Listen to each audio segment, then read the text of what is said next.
오늘은 고린도후서 5장 11절부터 15절 본문을 통해 주를 기쁘시게 하는 인생하는 제목으로 두 번째 시간 같이 은혜를 받겠습니다. 우리가 고린도후서를 시작하면서 말씀을 드렸습니다만 이 고린도후서가 쓰여진 그 배경은 굉장히 중요합니다. 고린도후서를 이해할 수 있는 그 출발이 되는 것이 고린도후서가 어떤 배경에서 쓰여졌는가 두 가지입니다. 하나는 바울이 그 당시 고린도후서 1장이 그 말씀인데요. 우리가 잘 아는 아시아에서 복음을 전하다가 특별히 그 장소는 사도행전을 보면 우리가 잘 아는 이고니온과 루스드라입니다. 루스드라와 이고니온에서 거의 죽기까지 죽은 줄 알고 바울을 성 밖으로 던져버리는 사건을 우리는 기억할 겁니다. 그 사건이 바로 고린도후서 1장 10절에서 고백하는 나는 살 소망이 끊어진 적도 있다. 사형 선고를 받은 것 같았다. 큰 사망이 나를 쫓았다. 그 고백은 다른 곳도 그렇지만 특별히 루스드라와 이고니온에서의 그 경험을 말하고 있는 겁니다. 그러한 상황. 그리고 또 하나는 우리가 알다시피 고린도전서 전체가 다루고 있는 고린도 교회의 그런 분쟁과 여러 문제들, 그 두 가지의 환경에서 고린도후서를 썼다 하는 것을 염두에 두고요. 그리고 배경은 그렇게 되는데 우리가 알다시피 고린도후서에 그러한 문제의 배후에 누가 있느냐 하는 겁니다. 고린도후서의 분쟁, 고린도 교회의 분쟁과 수많은 문제의 배후에는 마귀가 있는 거예요. 항상 구원받은 자들을 넘어뜨리기를 원하는, 그래서 우리가 고린도후서 4장 4절에 이 세상의 신이 우리를 혼미하게, 세상을 바른 정신으로도 살기가 어려운 혼미해지면 어떻게 되겠냐. 그런데 그거는 우리의 심령 정도가 아니고 영혼을 혼미하게 만들어버립니다. 얼마나 거대한 적인지 모릅니다.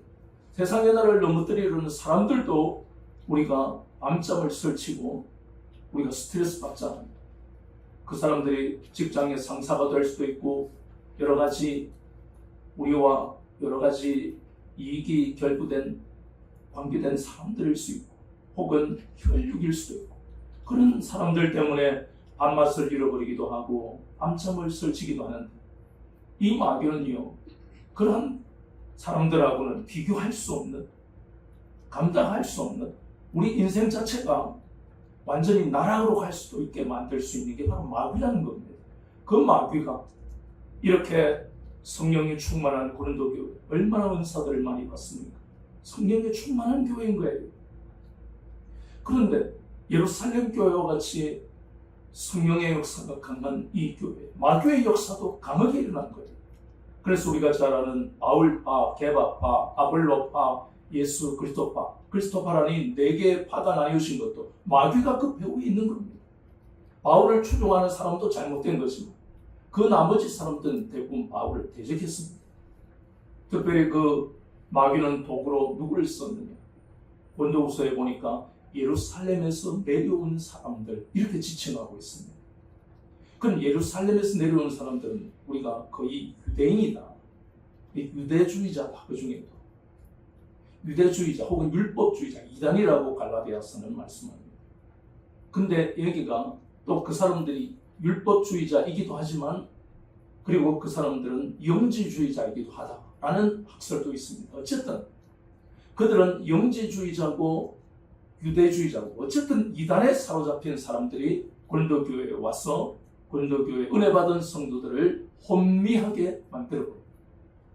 그래서 그들이 혼미하게 만들어버린 결과가 바로 우리가 잘 아는 대로 바울을 대적하는, 그래서 많은 사람들이 바울이 앞에서 우리가 보았지요. 바울은 말이지 예루살렘 사도에 추천서가 있어? 추천서도 없잖아. 무슨 근거로 그가 예루살렘에 있는 사도들처럼 예수 그리스도의 사도를 할 수 있지? 의심하게 만들어버리는 거예요. 바울 봐. 응? 뭐 별거 없잖아. 그런데 우리 교회에 온 저 사람들은 말이지 외모가 생기기도 잘생겼고 조건도 하버드 대학을 나오고 뭐 또 있고 뭐 또 있고 그렇게 추천서와 외모를 자랑하고 자기 과시를 하고 그러니까 세상에서도 그렇죠. 내가 말이지, 내가 지금 페이스북에, 인스타그램에 여기 올린 사진 봐. 응? 우리 집에 내가 이거 2억 3억 하는 외제차 몰고 그것도 한 대가 아니고 2대 3대나 있어.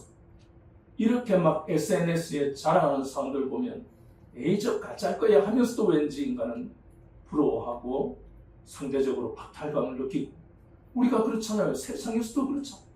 자기 과시를 하는 사람 보면 막 그냥 비판하고 싶고 욕을 해주고 싶은데 왠지 마음 한켠에는 부러움이 있고, 이게 자기 과시가 나쁜 줄 알면서도 그런 사람들을 부러워하잖아요. 그런데 신앙생활을 하면서 영적인 세계에서 바울은 한 번도 자기 과시를 한 적이 없습니다. 우리가 앞에서 보았다시피 사도이면서도 그 권리를 행사하지 않았습니다. 그런데 바울과 전혀 다르게 예루살렘에서 내려온 이 사람들은 자기 과시가 엄청난 거예요. 바울은 자기 과시를 하면 어쩌면 더 많은 사람들이 따를 수 있겠죠. 그러나 그것은 성경적이지 않고 주님이 원하시는 게 아니잖아요. 주님은 예수 그리스도를 믿는 사람들에게 교만하고 자기 과시하고 자기 자랑하라고 살아라고 하신 적이 단 한 번도 없습니다. 마태복음 20장 28절에 인자가 온 것은 섬김을 받으려 함이 아니라 도리어 섬기려 자기 목숨을 많은 사람들 대속물로 주기 위해 오셨어요. 그러니 예수님을 믿는다 하면서 자기 과시를 하고 자기 자랑을 하는 사람들은 예수님을 믿는 사람이 아닙니다. 성경적으로 그 기준을 잡으면 우리가 혼미하게 될 일이 없습니다. 그런데 바울은 그것을 분별했는데 고린도 교회의 소수의 사람들은 분별했는데 대부분의 사람들은 혼미하게 되니까 바울은 뭐 자기 과시할 것도 없잖아. 생긴 것도 키도 땅딸 보고 생긴 것도 별로고 대머리에 매부리코에 외모가 그렇습니다. 만약에 그런 사람들이 어느 교회 대형 교회에 목사로 왔다, 그런 사람들 안 좋아해요. 얼마나 사람들의 마음 악한지. 외모를 먼저 보는 게 인간의 악한 속성입니다. 그래서 결국은 그들은 혼미하게 되었습니다. 하나님의 말씀에 바로 서 있지 않으면 누구라도 그렇게 혼미하게 된다는 것입니다. 그러나 그렇게 혼미하게 된 고린도교회 성도들과는 관계없이 또 자기 과신하고 마귀의 도구가 된 그 예루살렘에서 내려온 사람과 전혀 다르게 바울은 그는 오직 그럼에도 불구하고 대적들의 공격과 핍박과 그리고 빌립보 감옥에서 당한 그러한 어려움이 계속해서 자기 파도와 물결처럼 닥친다 할지라도 그는 주님이 주신 이 사명을 감당하기를 원했던 것입니다. 그럼 우리가 알고 싶은 것이 바로 이겁니다. 의문이 드는 거예요. 이 정도 되면 마가 요한처럼 1차 성교, 2차도 아니고 1차 가다가 예루살렘으로 돌아갈래? 이렇게 힘든 줄 알았으면 말이지 바나바 숙부는 나를 오라고 하면 안 되는, 이러면서 부잣집 도련님처럼 갚을 수도 있는 거예요. 많은 사람들이 주님을 따라간다면서 다 제 갈 길로 가버렸잖아요. 우리가 잘 아는 예수님이 베스다 광야에서 오병이어의 기적을 보이시고 수많은 기적을 통해서 내가 하나님이시다, 내가 하나님이다 하는 것을 알려주려고 예수님을 믿도록 복음을 전했지만 수없이 많은 수만 명, 수십만 명은 다 갚버렸어요. 그런 것처럼 이 시대 이 길은 외롭고 좁은 길입니다. 나의 영광을 위해서 간다면 이 길은 갈 수가 없어요. 화목의 직분을 감당해라면 할 수도 없어요. 그러나 생명의 길은 오직 이 길밖에 없습니다. 이 길 외에는 전부 실패와 멸망의 길, 좌절의 절망의 길이라는 것을 우리 인생을 2번, 3번 살면 이렇게 이 길도 가고 저 길도 가겠지만 그러나 단 한 번뿐인 이 한 길, 이 길로 가는 사람은 적다고 성경은 말씀합니다. 바울은 가는 사람이 적은 이 좁은 길을 같은 것입니다. 어째서 그러냐 말입니다. 먼저 간 선지들을 보면서 우리가 도전받아야 되는 게 오늘 이 말씀이에요. 첫 번째 그 이유는 오늘 본문에 보니까 11절에 주의 두려우심을 알므로 했습니다. 바울이 이 좁은 길, 자신이 가진 배경으로만 살아도 유명한 사람이 될 텐데 다 버리고 이 길을 간 이유가 첫 번째, 주의 두려우심 때문입니다. 이 말은 우리가 흔히 쓰는 경외라는 겁니다. 존경하다 하는 경자와 두려워하다는 외자입니다. 경외. 주님을 경외하기 때문에 우리는 이런 말 많이 듣고 씁니다. 그런데 우리가 다시 한번 이 단어에 대한 그 깊은 뜻을 정확하게 우리가 알아야 되겠다. 주님을 경외하기 때문에. 하나님을 경외한다고 하지 않고 왜 고린도후서는 주를 경외한다라고 했을까? 두려워한다 했을까? 그것은 바로 하나님이신 주님이 재림하시는 것을 여기에서 언급하는 겁니다. 다시 오실 그리스도는 심판의 하나님으로 오시는 거예요. 더 이상 회개해도 소용이 없습니다. 그때 가면 내가 회개하면 되지. 내가 만시 어느 때가는 회개할 거야. 내가 내일이라도 회개할 거야. 미루는 것은 절대로 다시 돌아오기가 힘들어요. 오늘 아니면 지금 아니면 시간이 없습니다. 그 두려우심, 다시 오실 심판주에 대한 그리스도의 그 다시 오심은 심판주에 대한 두려움입니다. 바울은 그 두려움이 있었어요. 그래서 앞에 5장 10절에 보면 이는 우리가 다 반드시 그리스도의 심판대 앞에 나타나게 되어 각각 선악간에 그 몸으로 행한 것을 따라 받으려 합니다. 이렇게 바울처럼 믿음으로 살고 자기 자신을 위해서 살지 않고 주님을 위해 산 사람도 두려워하는 거예요. 행위대로 심판하시기 때문에 누구도 그 심판대에서 벗어날 수가 없다는 것을.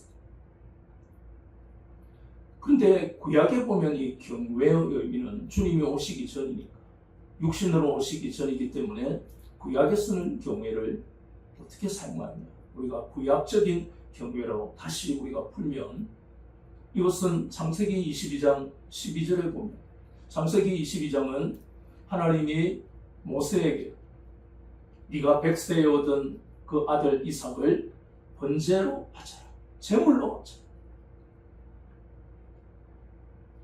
아브라함은 고통스러운 그 하나님의 말씀에 순종해서 아침에 일찍 일어나 나무를 가지고 이삭을 데리고 모리아산에 올라갑니다. 아버지, 나무와 불은 있는데 제물은 어디 있습니까? 그 순진한 그 아들 이삭이 그 말할 때 아브라함의 마음이 얼마나 미어지겠어요. 믿음으로 하나님이 분명히 살리실 것을 믿었다고 히브리서 11장 19절을 말씀하죠. 육신이 이제 그렇지 않아요? 그 육신이 아들이 그런 순진하고 천진난만한 말을 할 때 가슴이 얼마나 아팠겠냐. 하나님이 준비하신다. 하나님의 친히 준비하신다. 이게 믿음입니다. 이 믿음은 그냥 어떻게 되겠지 하고는 차원이 달라요. 그거는 어떻게 되겠지는 믿음이 아닙니다. 믿음은 말씀에 근거해야 믿음입니다.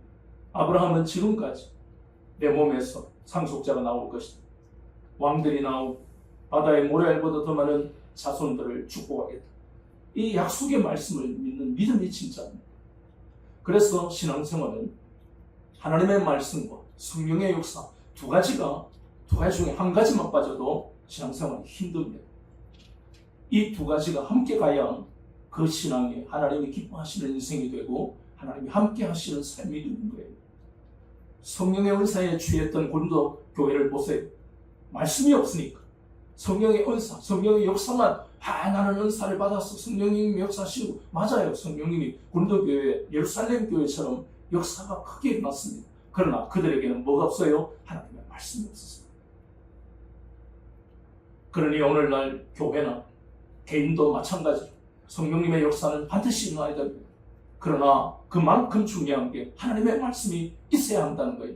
그 두 가지 중에 한 가지만 빠져도 마귀에게 미혹당하지, 넘어집니다. 그래서 창세기 22장 12절에 하나님의 말씀이 아브라함의 마음에 잘 박힌 못이 되니까 흔들림이 없이 하나님은 이삭을 죽은 자 가운데서 다시 살리실 것을 믿었다고 성경은 말씀합니다. 믿음의 사람이에요. 믿음의 사람은 행동하게 되어 있습니다. 행동하는 사람은 믿음이 있는 사람입니다. 그래서 칼을 들고 이삭을 죽이라 하는 그때에 나온 말씀이 바로 창세기 22장 12절입니다. 아브라함아, 한 번도 아니고 하나님은 두 번이나 부르셨어요. 아브라함아, 아브라함, 내가 이제야 나를 경외하는 줄을 알아. 그때에 경외라는 단어가 나옵니다. 경외. 그러니까 우리는 창세기 22장 12절을 보면 경외라는 의미를 우리는 첫 번째 두려움의 의미만 생각하면 안 됩니다. 많은 사람들이 교회를 다니면서 하나님이 무서워서 다니는 사람들이 많아요. 그건 또 잘못됐어요. 아까 우리가 말씀과 성령의 역사를 했잖아요. 그럼 경외도 마찬가지입니다. 두려움하는 것은 경외의 온전한 뜻이 아닙니다. 그럼 반쪽짜리예요. 하나님이 무서워서 11조하고 하나님이 무서워서 감사헌금하고 하나님이 무서워서 주일 지키고, 이거는 잘못된 신앙이에요. 두려움은 분명히 가져야 합니다. 그러나 그게 다가 아니에요. 경외라는 의미는 두려움도 가지시고 하나님의 말씀에 순종하며 지키고 행하는 것도 경외의 의미입니다. 그래서 아브라함은 하나님을 두려워하는 마음도 있으면서 하나님의 말씀을 번제물로 바쳐라 하는데 지켜서 행했잖아요. 그게 경외입니다. 우리 구약에서 특별히 꼭 알아야 될 말씀이 바로 시편 말씀입니다. 시편 말씀을 한번 찾아봅니다. 시편 32편, 시편 32편, 33편 8절, 시편 33편 8절. 온 땅은 여호와를 두려워하며 세상의 모든 거민들은 그를 경외할지어. 이건 굉장히 중요한 말씀입니다. 이것은 예수님을 믿는 사람에게만 해당되는 게 아니고 뭐라 그랬습니까? 온 땅이라고 했습니다. 온 땅, 거기다가 세상의 모든 거민이라고 했습니다. 동양에 혹은 서양에 사는 그렇게 구별하지 않습니다. 모든 사람, 온 땅, 모든 사람, 세상의 모든 거민, 이 땅의 모든 인생은 하나님을 경외해야 된다고 성경은 말씀합니다. 지금 불교를 믿고, 지금 뭐를 믿고, 어디를 다니고, 교회를 안 다니고, 어디를 다니고 하는 사람들도 그 사람들은 길을 잘못 들었다 하는 겁니다. 우리 집은 몇 대째 불교고 전부 잘못된 것입니다. 성경은 분명히 천지를 지으신 하나님께 경외해라고 말씀합니다. 굉장히 중요한 말씀입니다. 그래서 아브라함은 하나님을 경외했기 때문에 그래서 그는 복을 받았습니다. 하나님을 경외하는 사람에게는 크게 두 가지 복이 있습니다. 첫 번째는 생명책에 그 이름이 기록됩니다. 이것은 이스라엘 백성이기 때문에, 선민이기 때문에 생명책에 기록되는 게 아닙니다. 우리가 잘 아는 로마서 11장 17절에 감람나무 비유에서 이전엔 혈통하고 관계없습니다. 나는 유대인인데, 나는 12지파의 후손인데 아무 관계없습니다. 그렇다고 구원받는 게 아니에요. 오직 예수 그리스도를 믿어야 합니다. 나는 과거에 뭘 믿었고 뭘 믿었지만 이제 회개하고 오직 주님만 믿어. 이 사람이 구원받고 생명책에 그 이름이 기록되는 겁니다. 이것이 하나님을 경외하는 사람이 받는 복입니다. 또 하나의 복은 하나님께 긍휼히 여김을 받는 복입니다. 이는 대단히 중요합니다. 시편 145편 8절과 9절을 보면 하나님은 노하기를 더디하시고 인자가 많으시고 긍휼이 많으시다 그랬습니다. 우리가 잘 아는 로마서 3장 25절에 하나님이 우리에게 긍휼을 베풀지 아니하셨다면 우리의 삶은 고통의 연속이었을 겁니다. 어떤 때는 물질이 부족해서 정말 살기가 싫어질 때도 있었고, 어떤 때는 인간관계가, 부모와 자식 간에, 부모와 그리고 또 친인척 간의 인간관계 때문에 정말 평생을 안 보고 살고 싶은 고통이 오기도 하고, 건강 때문에 고통스러워. 그럴 때마다 하나님의 긍휼하심을 우리에게 베풀어 주셨기 때문에 우리가 오늘 이때까지 인생을 살고 있는 겁니다. 세상에 누군가가 나를 도왔다. 그건 하나님이 역사하셨기 때문에 그 사람들이 우리를 돕는 겁니다. 여러분 생각을 바로 해야 됩니다. 하나님이 감동하시고 하나님이 역사하시지 않았다면 교회를 안 다니고 예수님을 안 믿는 불신자 친인척이 여러분을 도울 일이 없습니다. 여러분이 전혀 모르는 사람들이 여러분에게 긍휼을 베푸는 것은 와, 나는 저 사람 평생 은혜를 갚으며 살아야 되겠다. 물론 좋은 생각이지만 그 사람을 움직이는 것은 하나님이 역사하시기 때문에 그게 바로 하나님의 긍휼하심입니다.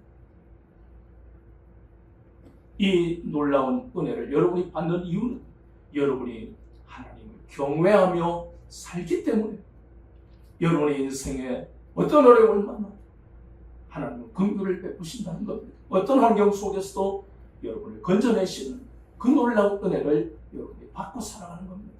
바울은 주의 두려우심을 알았기 때문에 그래서 가는 곳마다 잘못된 삶을 살아가는 사람들에게 회개하고 주께로 돌아오기를 복음을 통해 그들에게 전했던 겁니다. 사도행전 17장 30절 31절에 보면 에베소에 있는 많은 사람들이 복음을 잘 안 들었어요. 그러나 회개해야 된다.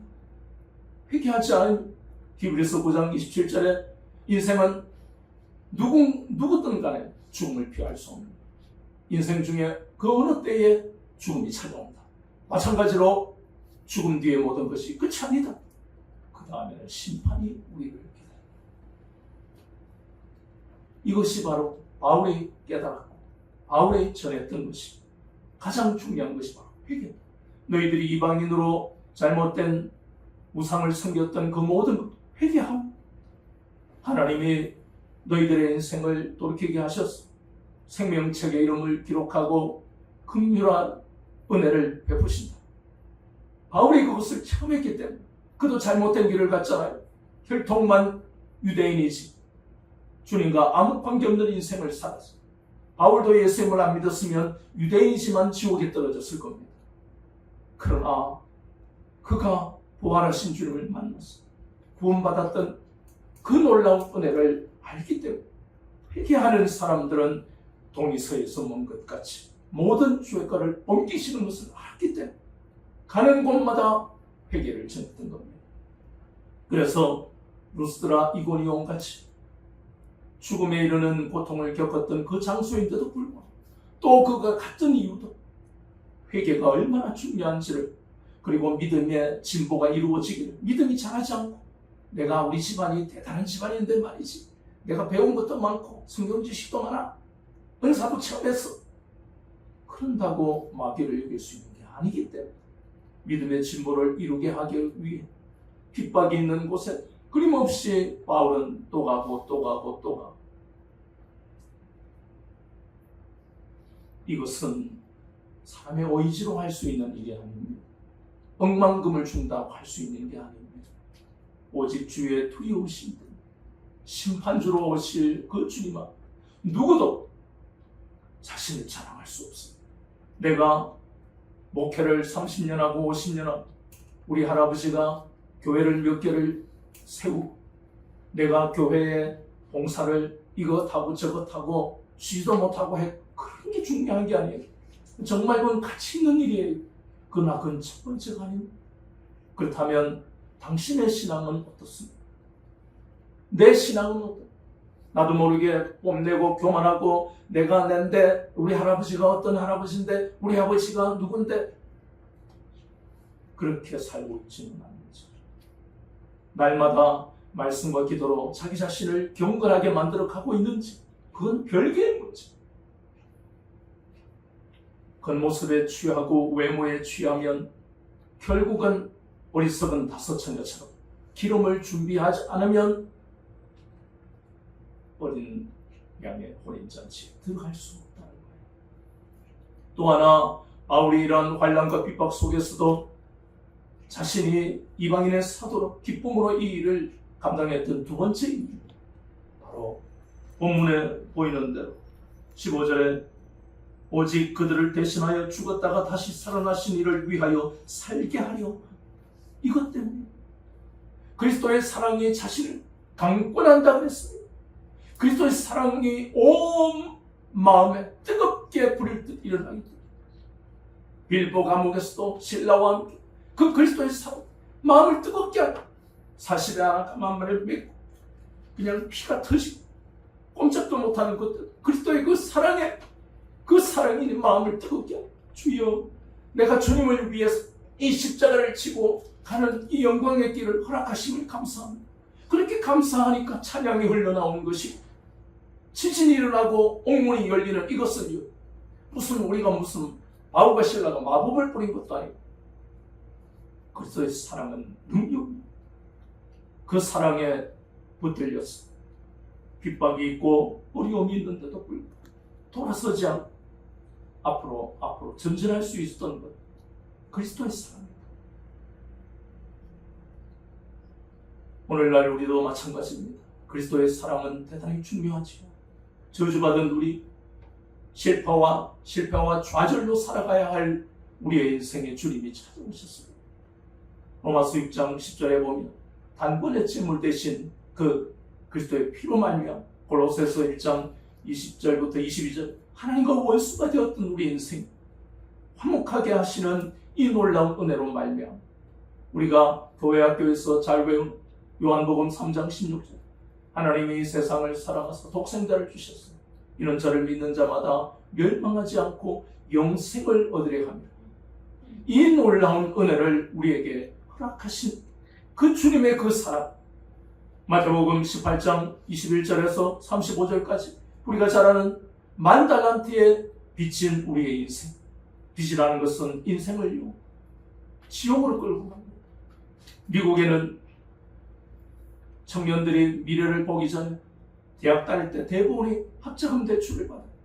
어떤 사람들, 중산층 이하의 많은 사람들이 일평생 그 학자금 대출을 못 받아서 고통에 허덕이고, 또 어떤 사람들은 집담보대출로 사가지고 그 집에 그 대출을 다 못 갚고 고통스러워. 우리나라도 마찬가지. 대학생들 학자금 대출 못 갚는 대학생, 취업을 못해서 갚지를 못하고 일평생 어느 곳에 살든 빚에 짓눌려서 살아가는 이 현실 속에, 세상 속의 빚도 우리를 고통으로 몰아넣는 우리의 영혼에 그러한 죄의 빚으로 말미암아 우리는 영원히 천국에 갈 수 없는 인생, 이 땅에서도 천국의 삶을 살 수 없는 인생들이었어요.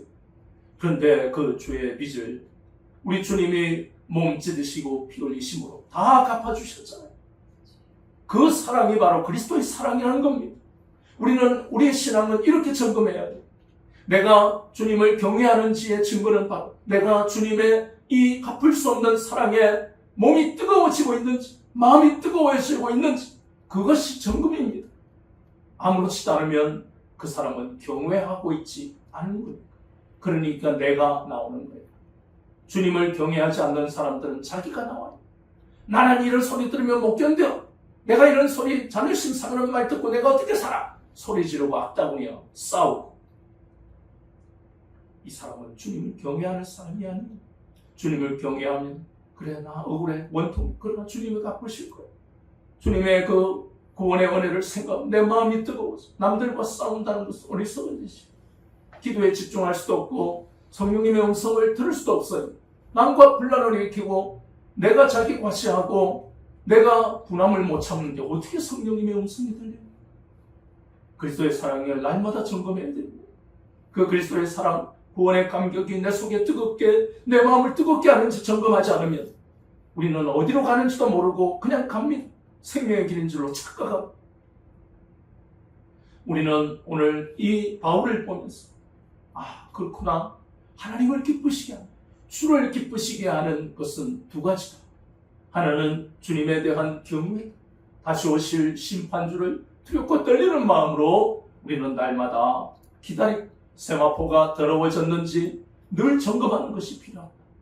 두 번째는 그리스도의 사랑이 내 속에 마음을 뜨겁게 하고 있는지, 그리스도의 사랑이 나를 감격하고 있는지, 그것을 늘 점검. 그렇게 나갈 때 오늘 이 본문의 말씀처럼 바울처럼 많은 복음 전도자들처럼 믿음의 선진들처럼 주님을 기쁘시게 하는 인생을 살 수 있다는 겁니다. 이것은 바로 우리가 어떤 목적으로, 어떤 이유로 구원받았는지를 다시 한번 생각하게 하는 말씀입니다. 우리는 모두가 이 땅에서 분명히 실패가 없는 인생을 살게 하시는 하나님의 은혜로 이 세상에 나왔습니다. 하나님은 그런 인생을 살게 하십니다. 그러나 우리가 알아야 할 것은 하나님은 우리의 인생을 복된 길로 인도하시지만 그렇게 하시는 이유를 우리는 알아야 한다는 겁니다. 왜 우리에게 내가 무슨 대단한 집안의 자녀도 아닌데 왜 이런 복을 허락하시는지 그 이유는 오늘 보았던 바울을 통해서 보면서 바울만 이방인의 사도라서 혹은 목사나 선교사만이 아니고 이 땅에 구원받은 모든 그리스도인들은 화목의 직분, 화목의 사명을 감당해야 하는 이유가 바로 여기 있습니다. 우리가 구원받은 이유는 우리를 하나님 부르시는 그날까지 하나님이 책임지시는 이런 영광과 특권의 삶을 살게 하시는 이유는 바로 화목의 직분, 영의 직분, 의의 직분, 길이 남을 이 직분, 화목의 직분을, 화목의 사명을 감당하라고 하나님이 이 은혜를 주시는 것을 잊지 말아야 합니다. 남과 화목하지 않으면 하나님 앞에 책망받는 겁니다. 화목하게 하라. 그게 쉬운 게 아니에요. 그러나 잊지 말아야 할 것은, 잊지 않는 사람과 화목하는 것은 너무 힘들어요. 그러나 그때마다 잊지 말아야 할 것은 하나님과 내가 원수였다. 하나님과 원수지간이었어요. 그런 우리도 일방적으로 하나님이 사랑해 주셨는데 여러분의 가까운 사람들이나 가족 혹은 믿지 않는 자녀, 남편이라 할지라도 여러분이 화목해야 하는 이유는 오직 한 가지. 하나님이 나를 일방적으로 사랑하신 것처럼 여러분도 그 사람들과 일방적으로 화목해야 합니다. 이거는 명령이에요. 선택이 아닙니다. 하나님과 그 사람을 화목하게 하기 위해서 여러분이 복받는 인생을 살고 있는 겁니다. 여러분이 잘나서 기도를 많이 해서 11조원금을 받들이지 않았어. 여러분이 교회에 헌신하기 때문에 천만의 말씀. 그게 아닙니다. 여러분이 복을 받는 것은 전적인 하나님의 긍휼하심 때문입니다. 여러분이 뭔가를 하면 결국 자기 과시, 망하는 길로 가는 겁니다. 내가 이렇게 했는, 내가 이렇게 했는. 세상은 그렇게 합니다. 세상 그렇게 안 하면 안 알아주니까. 그러나 이 신앙 안에서 여러분이 그렇게 하면 세상이 자기 과시 안 하면 안 알아주지만 믿음 안에서는 자기 과시를 하면 하나님이 안 알아주셔요. 하나님은 세상과 달리 자기 과시를 안 하는 사람만 축복하십니다. 그래서 우리는 바른 성경적 가치관 늘 잊지 말아야 오늘 말씀하는 것처럼 다시 오실 주님을 두렵고 떨리는 마음 그리고 그 그리스도의 사랑에 감격해서 환난과 핍박 속에서도 믿음을 지켰던 이 바울과 같이 우리도 마찬가지 이러한 그리스도의 사랑이 내 속에서 뜨겁게 일어나고 있는지를 늘 점검하셔서 하나님을 기쁘시게 하는 여러분들의 삶이 되시기를 우리 주 예수 그리스도의 이름으로 축원합니다.